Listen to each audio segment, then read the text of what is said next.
Paz de Cristo, queridos, é com alegria e satisfação que mais uma vez nós estamos aqui para trazer mais subsídios aos professores e alunos da Escola Bíblica Dominical. Nós estamos estudando nesse trimestre o final de todas as coisas, esperança e glória para os salvos. E nós já estamos na lição de número 10. Nós vamos estudar hoje o milênio, um tempo glorioso para a Terra. Quero lembrar que este momento aqui não é uma aula, não substitui a sua aula aí na igreja. É apenas alguns apontamentos, são apenas algumas ideias que trago. Também não tenho o objetivo de seguir o roteiro da lição, né? Meu objetivo é trazer alguns subsídios que talvez você não encontre na sua revista e podem também colaborar. Eu quero acrescentar e não apenas repetir aquilo que você já está lendo no bom comentário da revista. Lembrando também que nós temos a Escola Bíblica para Juvenis com o professor Juninho do Espírito Santo, o qual eu vou deixar o link aqui embaixo. Os slides que eu uso aqui, que é o roteiro desta pré-aula, nós podemos disponibilizar para vocês à medida que vocês pedem no nosso e-mail. Bem, lição de número 10, milênio, um tempo glorioso para a Terra.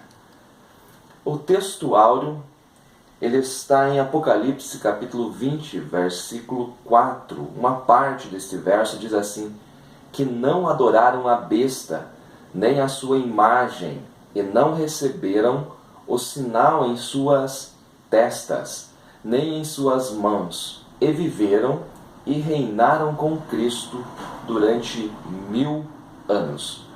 A verdade prática diz assim: o mundo conhecerá o reinado de Jesus durante o milênio.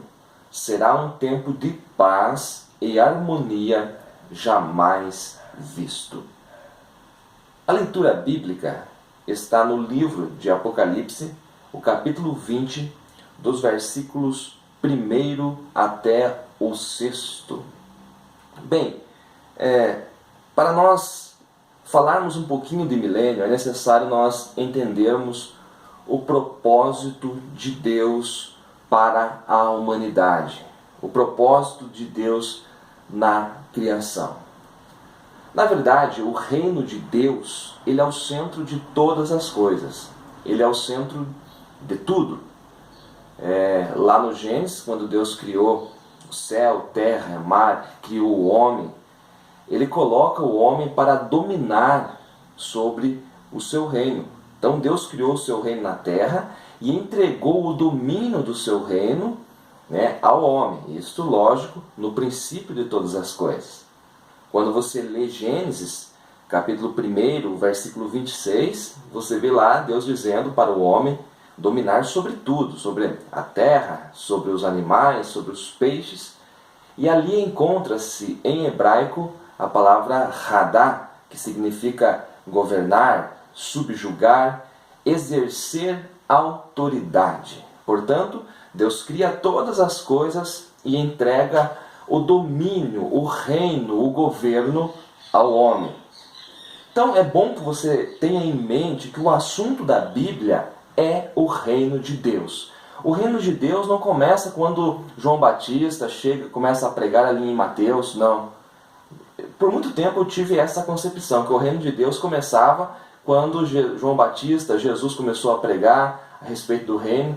E no Antigo Testamento não tem reino. Era uma concepção que eu tinha que estava errada.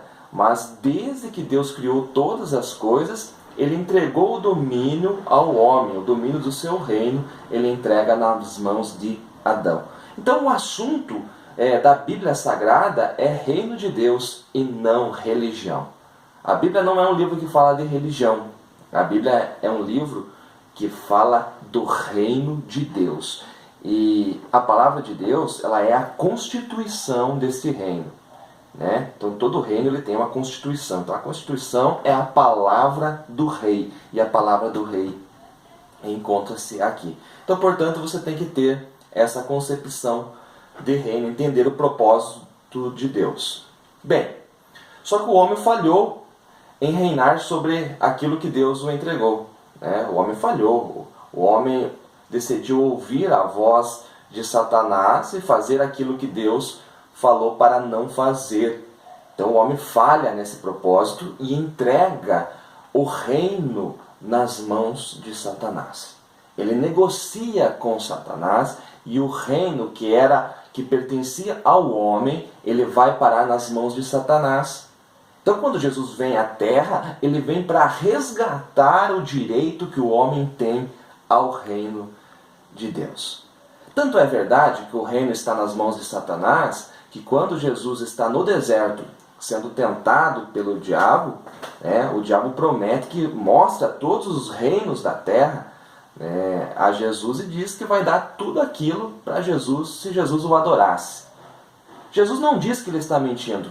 Jesus não diz assim, os reinos não são teus, você é um mentiroso. Não, Jesus sabia do que Adão tinha feito lá no princípio de todas as coisas. Então os reinos da terra, todo o reino humano, animal, ele foi parar no domínio de Satanás. E Jesus vem para resgatar o reino e resgatar o direito que o homem tem ao reino. Quando o homem falha, o desejo de Deus é então fazer dos hebreus uma nação de reis e sacerdotes. Então Deus escolhe Abraão, e de Abraão Deus escolhe a sua semente, os hebreus, que mais à frente vão ser chamados de israelitas, para serem reis e sacerdotes sobre a terra. Se você olhar para Êxodo, capítulo 19, versículos 5 e 6, você encontra o seguinte: Deus falando, agora pois, se diligentemente ouvirdes a minha voz, e guardardes a minha aliança, então sereis a minha propriedade peculiar dentre todos os povos, porque toda a terra é minha, e vós me sereis um reino sacerdotal e povo santo. Vós me sereis um reino sacerdotal e povo santo. Então esse era o propósito de Deus para os hebreus, que ele estava tirando do Egito, que estavam ali no Monte Sinai, que iam receber as ordenanças divinas. Esse era o propósito de Deus, fazer de Israel um reino sacerdotal. Na verdade, o plano de Deus era fazer de toda a humanidade um reino sacerdotal. O homem falhou, Deus deseja agora fazer com Israel, mas Israel também vai falhar. Israel rejeita o governo teocrático, que era o desejo de Deus, e diz para Samuel lá na frente, eles chegam até Samuel, que é juiz, sacerdote, e profeta, e diz assim, nós queremos um rei, como as demais nações. Então Deus permite que os israelitas tenham um rei. Samuel se entristece e Deus diz para Samuel, não foi a ti que rejeitaram, não foi a você, não foi o teu ministério que rejeitaram, eles me rejeitaram a mim, para que eu não reine sobre eles. Então, você pode ver que o propósito de toda a Bíblia, de Gênesis ao Apocalipse, é o reino de Deus. Deus deseja fazer dos seus reis e sacerdotes. Não é lá em 1 Pedro 2,9, não. Desde lá, o Êxodo, capítulo 19, versículos 5 e 6, Deus já queria fazer de Israel uma nação de reis e sacerdotes. Então você compara esse texto de Êxodo 19, 5 e 6 com Apocalipse, capítulo 20 e versículo 6, que é no final de todas as coisas aqui. O final desse versículo diz assim, mas serão sacerdotes de Deus e de Cristo e reinarão com ele 1000 anos. Então, o milênio faz parte do propósito eterno. O milênio faz parte do propósito eterno. Por quê? Eu estou falando de reino de Deus. O milênio não é o reino de Deus. Quando a Bíblia fala de reino de Deus, está falando de algo amplo. O centro de tudo é o reino de Deus. O milênio não. O milênio é apenas 1000 anos, que nós chamamos de reino milenar, que faz parte, que é uma partícula do reino de Deus. Então, o grande problema que eu tenho encontrado, ouvindo a muitos, lendo alguns materiais, é que o pessoal confunde reino milenar com o reino de Deus, como se fossem sinônimos. Quando a Bíblia fala de reino de Deus, Está falando de tudo. A Bíblia existe por causa do reino de Deus. Você existe por causa do reino de Deus. O reino de Deus é o centro de tudo. Agora, o reino milenar são apenas 1000 anos, no tempo cronológico, apenas 1000 anos, que são uma partícula bem pequenininha de um propósito que é eterno. Então, o reino milenar, ele faz parte do reino de Deus. Certo? Mas você não pode reduzir o reino de Deus a apenas 1000 anos. Assim como a igreja também faz parte do reino de Deus. Tem muita gente que pensa que a igreja é o reino de Deus. Não. O reino de Deus não se resume apenas à igreja.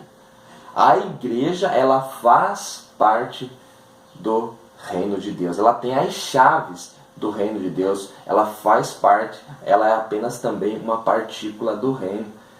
Gente, o reino de Deus é algo muito maior. Quando Cristo vier reinar aqui nessa terra, Ele vem reinar sobre todos.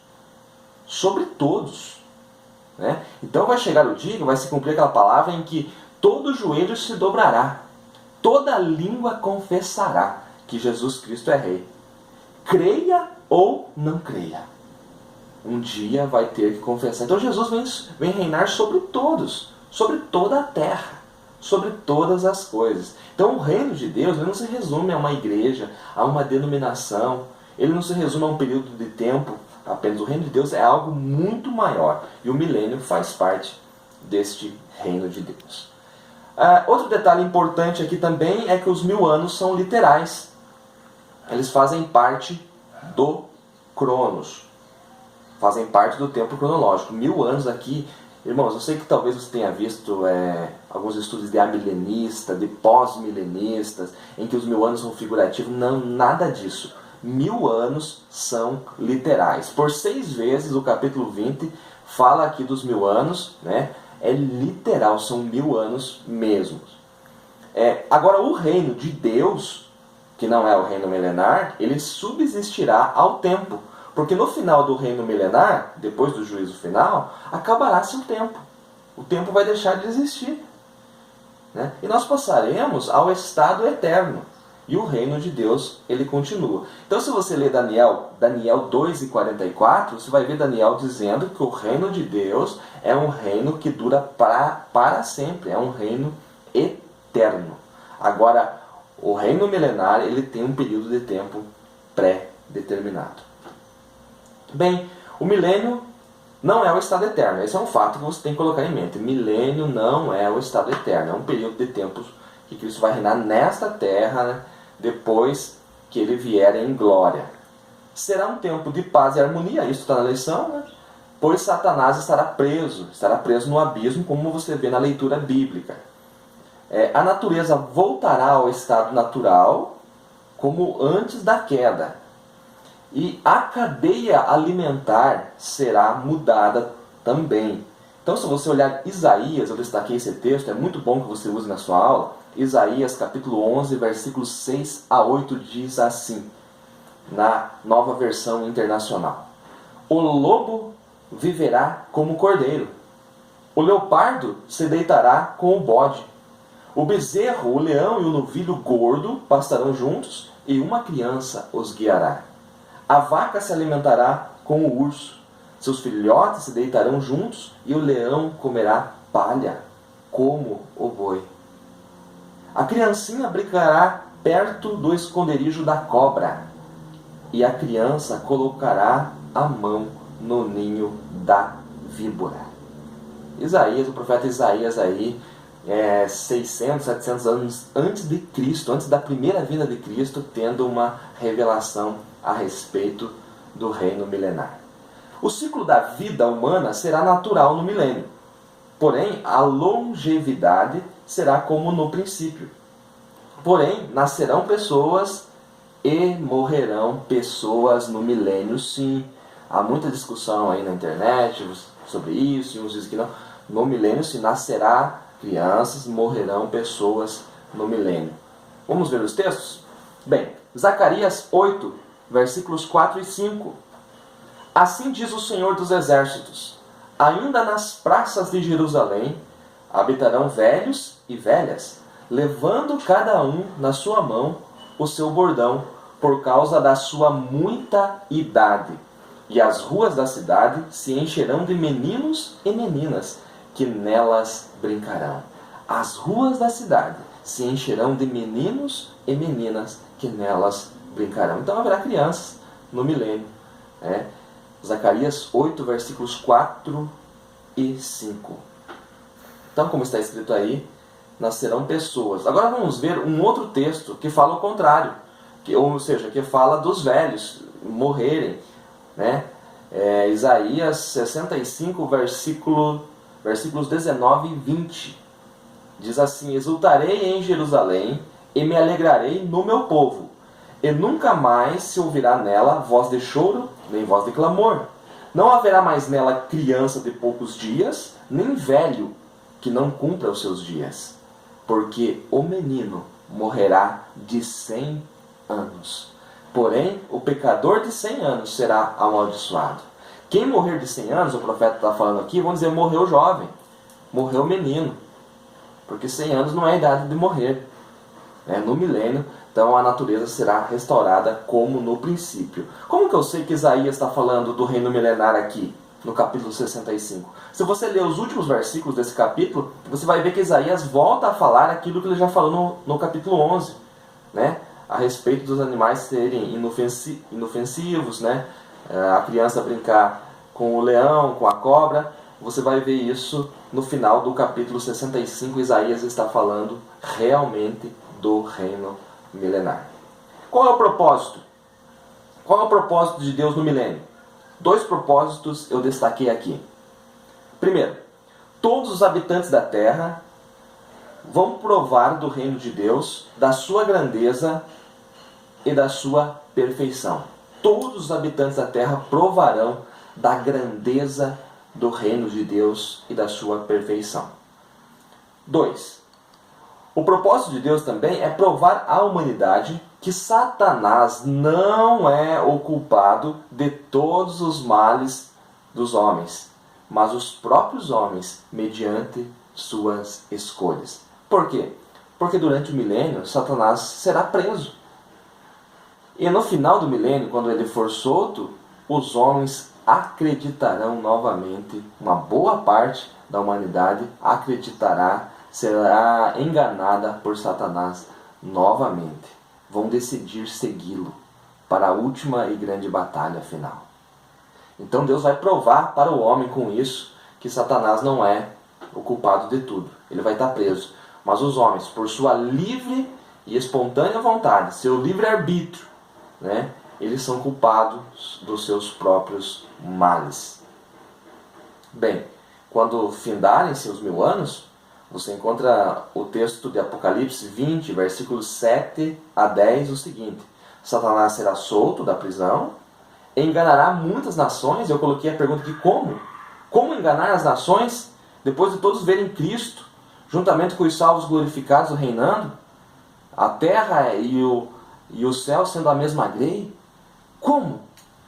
Mas está escrito no texto que Satanás enganará a muitos.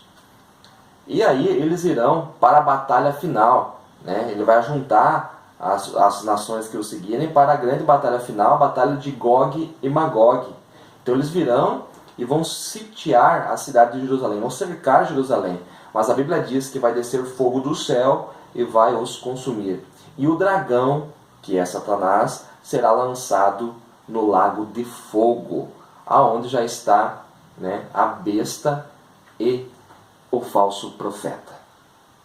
A besta é o anticristo e o falso profeta, eles já foram lançados no lago de fogo antes dos 1000 anos, quando Cristo veio em glória. Agora, depois do milênio, depois da batalha de Gog e Magog, o dragão, que é Satanás, também será lançado no lago do fogo, aonde ele permanece para todo o sempre, por toda a eternidade. Não será aniquilado, não. Permanecerá ali por toda a eternidade. E então, dar-se-á o início ao estado eterno. Para concluir esta pré-aula, eu digo que no milênio ocorrerá a restauração física e espiritual de Israel. Então aquela pergunta que os discípulos fizeram lá em Atos 1, quando Jesus está prestes a ser assunto aos céus, eles perguntam, mas nesse tempo o Senhor vai restaurar o reino a Israel? Porque eles queriam saber dos detalhes políticos, econômicos. Israel estava sob domínio romano, e eles queriam saber quando é que Jesus restauraria o reino político e econômico de Israel. Então, no milênio, será esta restauração, a restauração física e espiritual de Israel. Outro ponto, Israel ocupará o território prometido a Abraão, lá em Gênesis 15, verso 18. Aquele território que aparece em Gênesis 15, verso 18, Deus falando a Abraão, Israel nunca ocupou esse território. Desde o rio do Egito até o rio Eufrates, isto nunca aconteceu. E isto vai acontecer no milênio, porque é uma promessa do próprio Deus a Abraão. A humanidade provará das grandezas do reino de Cristo. Então haverá justiça, como nunca houve antes. Haverá paz, haverá alegria. Tudo isto será vivido plenamente debaixo do governo do Rei dos Reis, Senhor Jesus Cristo. Que esses poucos detalhes eles sirvam para enriquecer a sua aula. Compartilhe este vídeo nas suas redes sociais, no Facebook, aí no WhatsApp, divulgue para os seus amigos, inscreva-se nesse canal e ore por nós, porque nós precisamos continuar firmes nesta obra. Amém.